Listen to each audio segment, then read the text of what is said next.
Welcome everybody to Hall of Fame Conversations.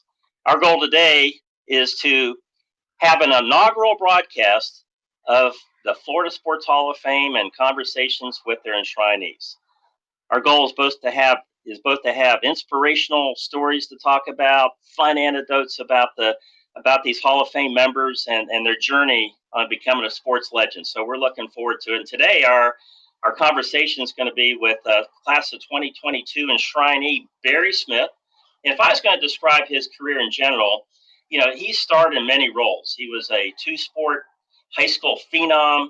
He was a record-setting All-American college football player, first-round NFL pick, and a historical figure in the early days of the Tampa Bay Buccaneers. So we'd like to welcome Barry Smith, class of 2022, in our inaugural broadcast of the enshrined members of the Florida Sports Hall of Fame Conversations. Welcome, Barry. John, thank you very much. Really looking forward to our conversations today, and very excited about what's going on with the Florida Sports Hall of Fame. Well, it's any Hall of Fame member career is a journey. Just like when you go to Wikipedia and they say early life and professional life and career life, and you try to get the full scope on it. Of course, a lot of times people put things on Wikipedia. I don't know if they're true or not. I mean, we share a common interest that my dad was an NFL All-Pro linebacker, and that's how we met back in 1980. Because you and I, my dad, got together and we created Yep. an NFL alumni chapter and had some fun running golf tournaments. And so a lot of times I'd look up my dad in Wikipedia, and there's a picture of some other guy that's not him, or there's some sort of fact or figure that just never happened. So we're going to clear the record here, and we're welcoming you here to our Hall of Fame conversations. And for our listeners out there and our viewers, if you want to learn more about the Florida Sports Hall of Fame, go to Florida Sports. So it's FLA Sports HOF.org. It's that .org. FLA Sports HOF.org. And you'll see Barry, and you'll see all the enshrinees, all the different sports, whether it's football, basketball, baseball. We even have a horse in the Florida Sports Hall of Fame that was inducted, I believe, in I'm not sure what year that was, but won the Kentucky Derby. And since the Kentucky Derby is coming up this weekend, I think the horse's name is Needles, and it's from Ocala. So anyway, let's not digress too much, Barry. Let's just get right into it. Tell us, I told everybody that you're a two-sport high school phenom, and you're born and raised here in Florida. Tell us a little bit about your high school experience and your career. Well, I grew up, was born and raised in South Florida, in Miami, and very proud of that. My family's from there. Um, in high school, I guess that's where it all begins. I mean, there's always the warm up stuff, with the Pee Wee football stuff or whatever, doesn't really count. But in high school, I went to a new high school, Miami Coral Park. Jose Canseco and Pitbull are a couple glorious alumnus, I guess, if you want to say that. But it was a new school. But anyways, I transitioned. Football has always been I've been very passionate about football, but I really wanted to play baseball as well. I got to high school and realized I couldn't hit the curveball all that good. And one of the assistant football coaches thought that I would make an excellent high hurdler. And of course, I told him he's out of his mind. But anyways, fast forward, I actually worked at it. Actually, it came very easy, but then I fine tuned it and really became a state champion. It was a lot of fun doing that because football is such a team sport, and track is all about yourself. So our football team, was an okay, wasn't a great team, but as an individual, it was a lot of fun becoming a state champion, and I worked very hard at it. Well, I know you reside in the Tampa Bay area, and I live over in the St. Augustine area on the beach in the Atlantic Ocean. And my youngest daughter just informed me the other day that we are going to a Pitbull concert, and it's going to be at the St. Pete Amphitheater coming up. So I'm going to There have you to go. bone up on that. I have the Sirius FM radio in the car, so I'll have to plug into the Pitbull channel and see what that's all about. But looking forward to that. So Barry, I know that from high school you went on to college and you went on to the Florida State University football team. tell us a little bit about the years you played and your experiences there. And for everybody viewing here, Barry, I believe, still holds receiving records at Florida State University, and that's even with all the great receivers and football players you've had through national championships at Florida State University and things like that. So tell us a little bit about that. Well, first I'll say I came very close to becoming a Tennessee Volunteer. And because of their track program, both football and track program, and FSU wasn't all that recognized yet as having an outstanding track program. But I actually negotiated that into my scholarship that I could run track in the off season, which I did at Florida State. But back in our day, in 1969, when I was a freshman, freshmen could not play varsity football. And so that first year, obviously, I was on the scout squad. I remember very vividly, the week of the FSU Florida game, that they put a number 45 jersey on me so I could emulate Carlos Alvarez. And of course, they pummeled the hell out of me that week. But, when you fast forward,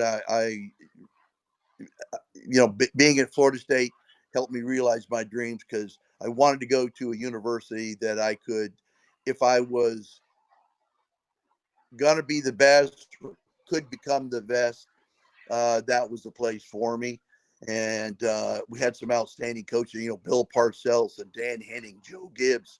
I could go on and on, that some of the coaches that were on the staff while we were there.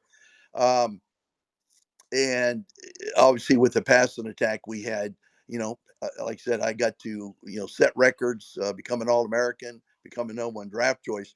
Now, one of the things, when you talk about records and stats and all that, now granted, we're talking like 50 years ago now, so it's a different ball game. But I was very proud of the fact that at the time I was there, I broke scoring records of Fred Biletnikoff and Ron Sellers. And of course, they're members of the College Football Hall of Fame, and Fred is a member of the Pro Football Hall of Fame. Probably the most, if you want to say, I still hold the record for the highest average per catch in a career, 20.1. So I'm very proud of that, because when you think about it, all the passes that I caught, I averaged 20 yards a catch, not 10 or 12 and all that. And my ratio of touchdown catches, which uh, touchdown catches to catches, was pretty low. So it was all about getting in the end zone and catching long passes, I guess. I don't know. But yeah, it made for exciting times. Let's put it that way. And I was kind of known as the fast white kid. And hey, I'll ride that pony till I guess it collapses. But very exciting times. We played in the very first Fiesta Bowl game in 1971 out there in Tempe, Arizona, against Danny White and a bunch of other guys. Back then, there was only maybe 8 or 9 bowl games, so actually you had to have a winning record and had a good team to be able to be invited. And you think about where the Fiesta Bowl has now come. It's a premier, bowl game. So we like to think that, we kind of helped inaugurate that. So again, exciting times. Also ran track, at Florida State, and was on a team that we broke the school record for the high hurdle shuttle relay. And first I was a football player first and ran track for fun, but running the high hurdles was great conditioning for being a wide receiver. Well, we appreciate you being here on Mic'd Up Social. These are the folks that have brought this wonderful technology to us, where we can actually have sports legends like yourself talk to us in casual conversations about their career. And one of the interesting things about this application with Mic'd Up Social is the fact that you can ask questions, and people from the general public can actually ask questions. So we put this out on our social media this week, and letting everybody know there's going to be a broadcast that we can listen to live and archived. And lo and behold, one of the questions is coming to us from an NBA Hall of Famer named Rick Barry, who's obviously you share Knowing his very name well. in some way, shape, or form. And I think he's from Miami, isn't he?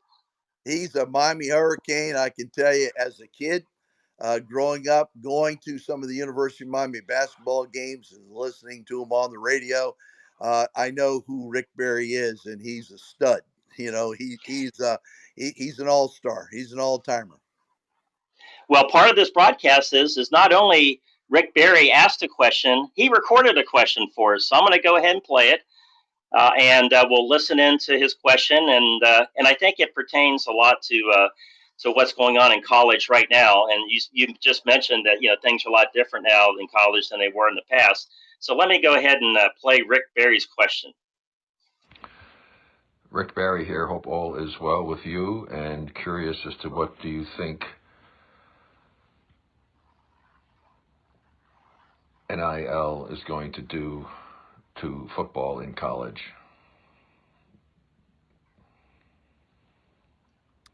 Well, that's Well, an interesting question, the NIL, and I'm sure you have a lot of thoughts on that because sure I do. know in your day, you get in trouble if you took a free meal or an oil change from a car dealership or something. So, for viewers out there, if you're watching this, chances are you know what NIL is, but I'm going to go over and just say it's name, image, and likeness, and these are endorsement deals that college kids now can use, and some of these deals are quite substantial, and now it's turned into a bidding war, it seems like, in college football. So, Barry, what are your thoughts on it as a former college football player, and how would you react to the NIL nowadays if you were born now versus back in the day? All right. I'll try not to make this too long-winded. First of all, obviously, back in our day, you couldn't get nothing. Okay. Um, and universities would get in trouble if they were getting caught, let's say, paying players under the table. Okay, or providing any benefits, extra benefits to any player. Simple as even meals. Okay, which is ridiculous. But anyway, be that as it may. All right. So one, let me say, I'm all for the player for making money, making extra money, and all that. It's the way of the world. I mean, everybody should have an opportunity to make money on their own, and this is where I get a little, let's say, my nose been out of joint. One, now that the college football has really, when I say blown up, and I say blown up for good because I love the game. It's exciting as hell. There's a lot of money out there. I mean, we see it. But when the conferences, when you started the bowl playoff systems and the college playoffs and the national championship games, well, the universities were making some serious money, and of course, they start paying the college coaches some serious money. And the problem is they forgot about the players along the way, and that's why we have this Pandora's box has been opened because the NCAA did not pay attention, didn't care about the college athlete because the game is about the college athlete and ain't about the coaches. Okay, but be that as it may, so actually, what's happened is the name, image, and likeness rule was passed for the student athlete to go out on his own. I say, quote, on his own. And if he could get a deal from somebody, it was okay, it was legal. But what has happened is that not every state, okay, different states pass different laws. And so instead of the individuals going out and getting a deal on their own, what they've done is they flipped it and they've reversed it, and it's now up to the universities to bring the deal to the table, hence the bidding wars. And this is where that I'm not real excited about because when you say the have and have nots, I mean, in the long run, okay, years ago, the reason why they had this rule that nobody could be paying players, because let's say Michigan, Ohio State, Georgia, Alabama, USC, University, Texas, teams like that, bigger alumni base, lots of money, old money, and all that. Well, smaller colleges or younger colleges certainly couldn't keep up with that. So, hence, they tried to create a level playing field. This rule now is flipped it again. And I think what you're going to see is those universities that have stronger alumni bases or richer, look at Texas A&M, ridiculous funny money they're paying Jimbo Fisher and all that. Can't even win a game. But anyway, um, so what you're going to have at some point, you're going to have only those universities that can afford to pay big time players are probably going to get the top players, and they'll continue to win year after year. And the average, let's say, the other teams will be fighting to stay, let's say, to stay current or try to stay relevant in their conferences. And you may see another split where the big boys, the top boys from all the major conferences, will probably gather, and there'll be another realignment. And the big boys, there'll be a super conference, and they'll play for a national championship. So I don't know if I made any sense. Oh, then you throw in the transfer portal, so now it's really a whack job because you're getting guys out of high school, but now you get the transfers, and it is a bidding war because I mean, any university, when uh, they still need money to improve their facilities to keep up with the Joneses. At the same time, hey, we need more money because we got to get this offensive tackle, this defensive back, this wide receiver. Um, it, hey, it is what it is, and God bless it. I wish that. Listen, in the NFL, I'm a number one draft choice back in '73. The money today, mega millions compared to hundreds of thousands. Let's put it that way. Back Well, in the yeah, day. that's a good segue into our next part of your journey at becoming a sports legend. So, after Florida State University, you were the number one NFL draft pick for the Green Bay Packers. And why don't you tell us a little bit about that? Tell us a little bit about your career leading up to the Tampa Bay Buccaneers in '76.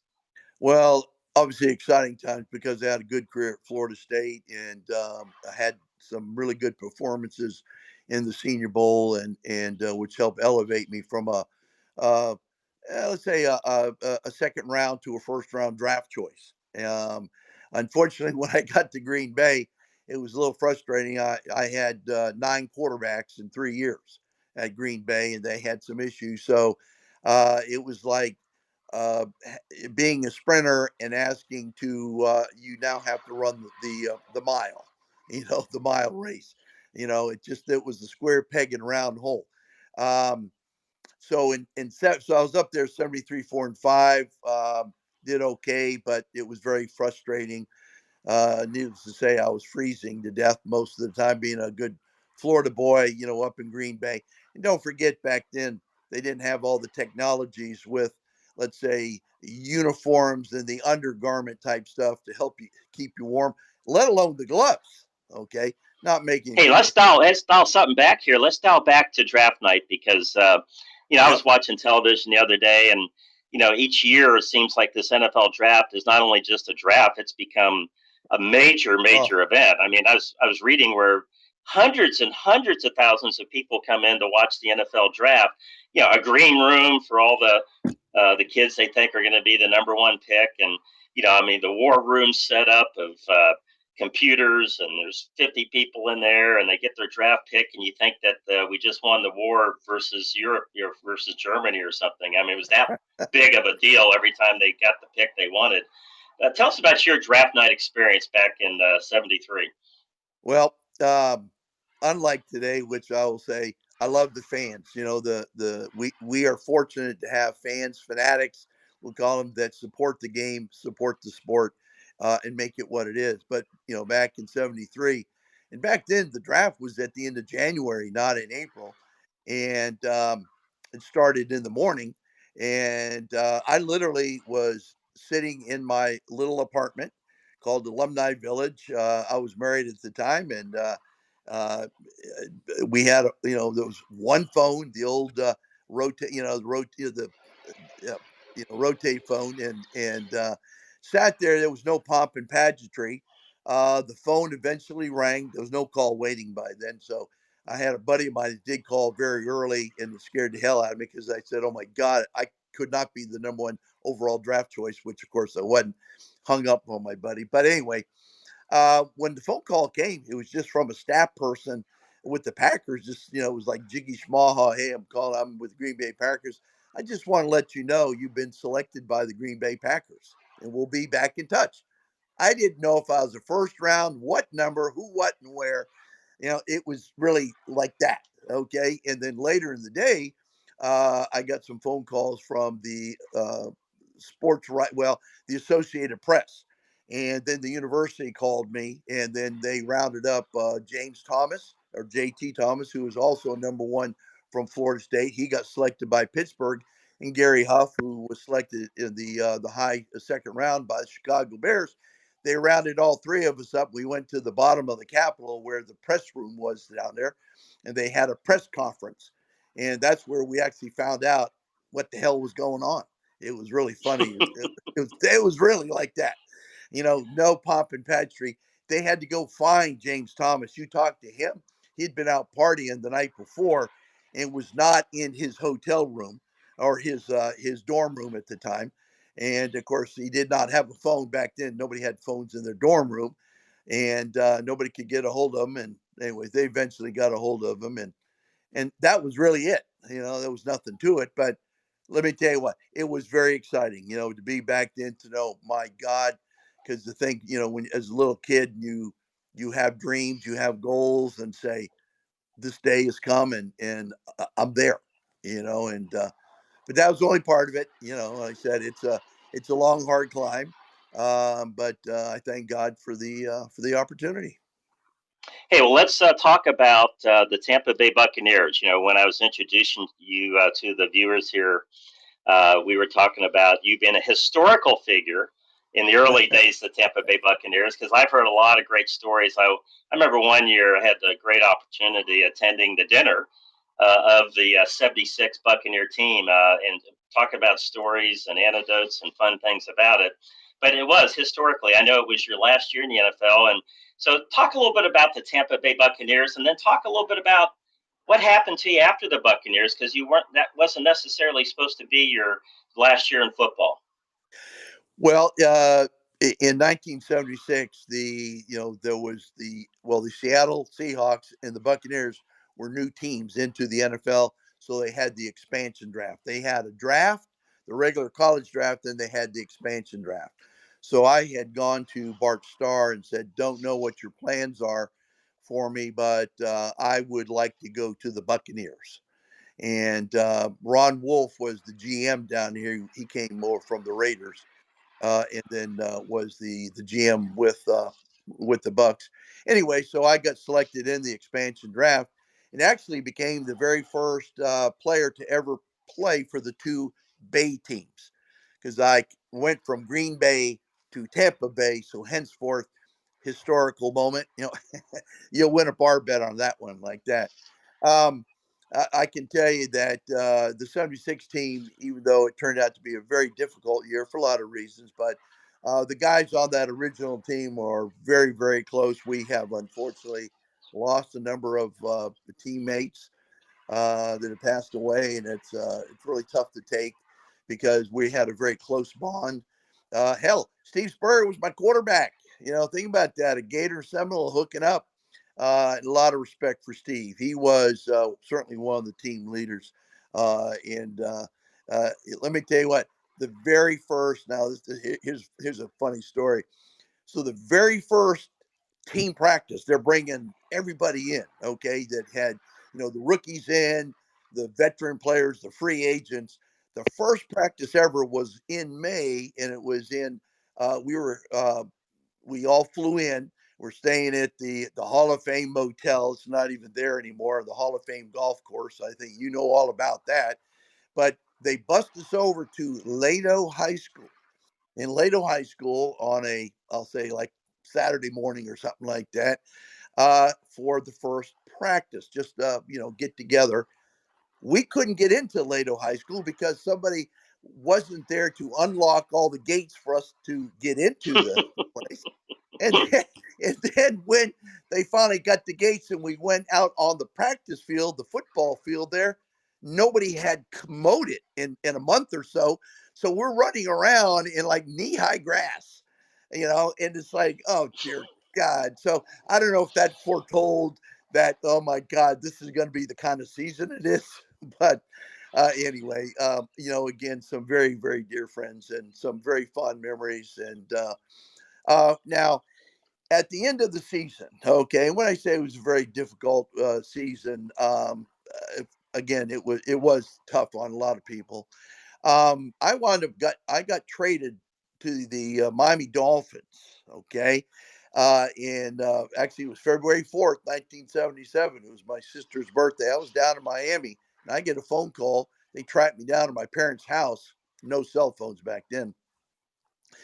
And I was told that I'd been traded to the Miami Dolphins. And then the Miami Dolphins called and said, Don Shula wants to meet with you right away.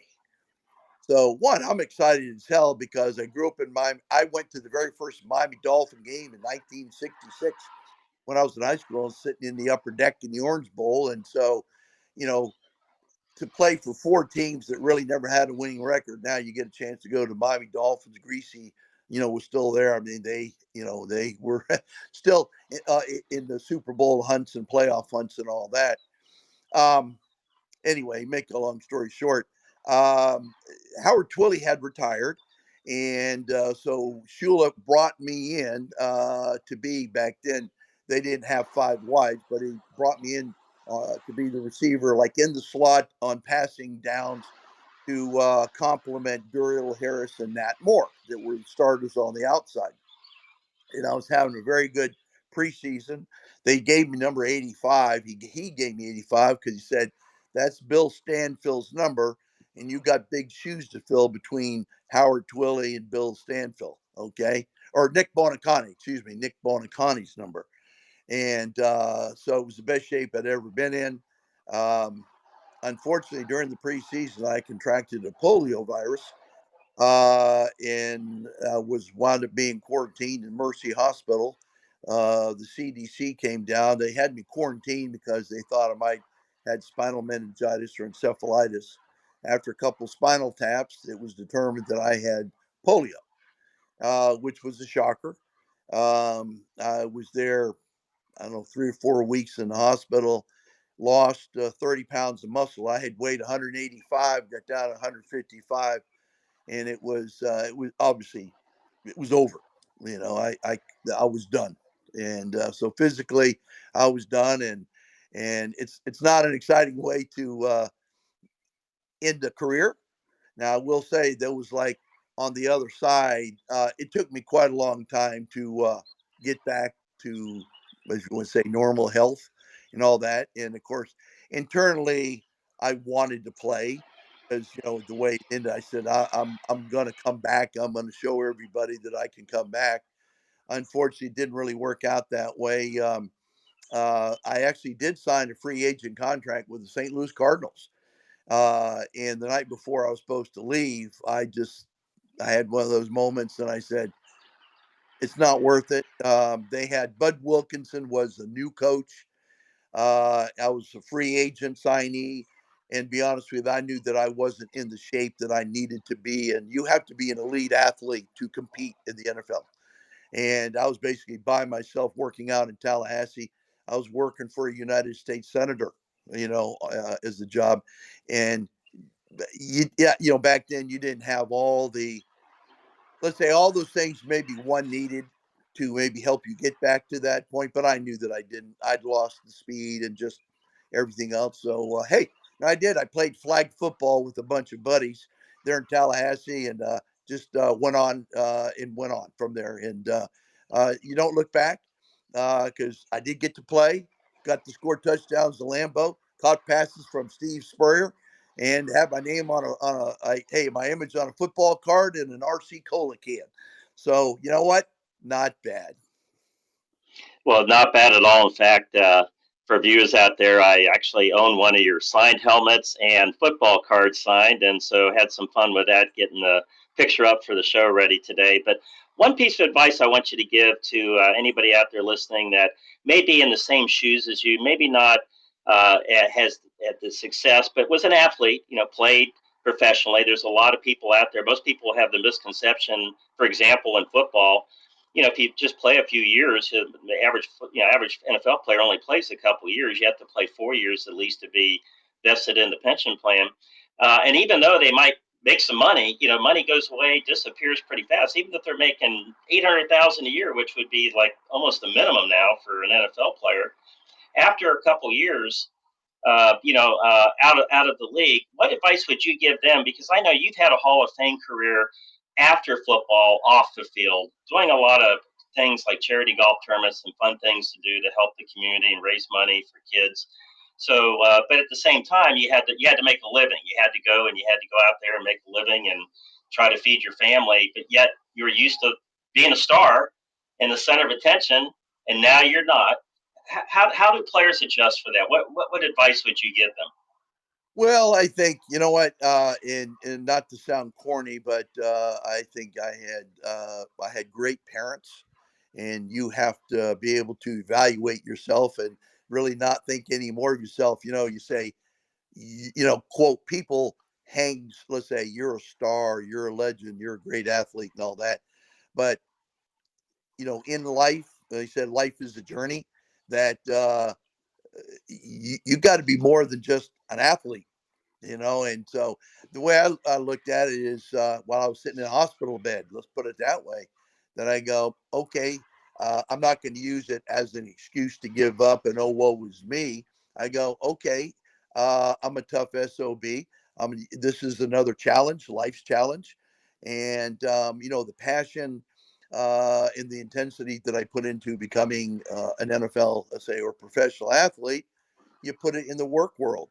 You learn to use your sports background as an advantage, because that opened up and has opened up and continues to open up many, many doors. And the I'll call it the art of networking, is very important. You got to put yourself out there. The one thing about being an athlete, yeah, you're going to get your teeth kicked in your ass beat from time to time, but you're also going to win games. You're going to have great moments and all that, and that's what makes life exciting. Is to be on the sidelines. No, you got to jump into the game of life, and that's where it's all about, jumping the game of life. And I know I've raised my two kids that way, and I always encourage any other parents and any other kids to don't be afraid to take a chance, because that's when it gets real and that's when it gets exciting. Well, for viewers out there, we're going to wrap things up here. We're thanking Barry Smith for being on as a class of John. 2022 Florida Sports Hall of Fame Enshrinee. And like we said at the opening of the show, two-sport high school phenom, record-setting All-American college football player, first-round NFL pick, historical figure of the Tampa Bay Buccaneers in the early days, but more importantly, a great human being and humanitarian for his community and for his family. So with that, Barry, we appreciate you being on our show, our Hall of Fame conversations on behalf of the Florida Sports Thank Hall of you, John. Fame, and wish you some luck. I know that there's a celebrity golf tournament coming up, the sixth annual for the Florida Sports Hall of Fame. So we're all looking forward to seeing you there. Okay, thank you, John. Have a great weekend. All right, everybody, we're signing off. Thank you for listening and watching here on Mic'd Up Social and Hall of Fame Conversations on behalf of the Florida Sports Hall of Fame. My name's John Reger, PGA, your host for today. And again, thanks to Barry Smith for being on our show, and we'll see you next time.